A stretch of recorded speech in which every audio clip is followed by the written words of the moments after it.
Crews broke ground today on the new John McCain Library and Museum at ASU in Tempe. People who worked to make this a reality say it's a fitting honor for the late statesman, and quite a few big names showed up today. For the Zach Prelutsky live in our newsroom tonight to show us what we can all eventually expect there, Zach.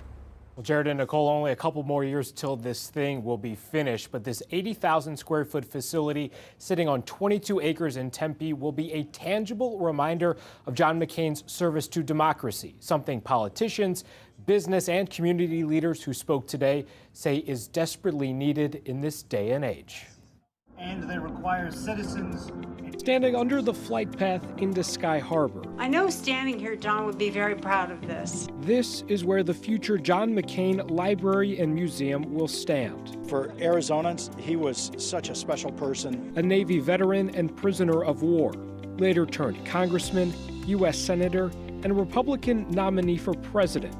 The name John McCain still evokes certain emotions and ideals. Move democracy forward, protect and defend what we have. That's the legacy. That's what we want to be a part of, and that's what this center will be focused on for now until the future. The process for this library and museum started 6 years ago. These renderings show what the facility will look like.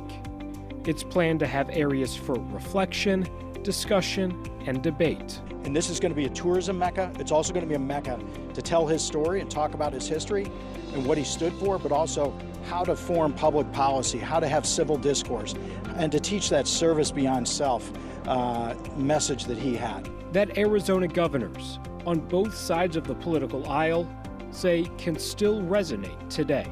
Public service at its best is about solving problems, not scoring points. And we reflected on the values that he held dear and lived by every single day.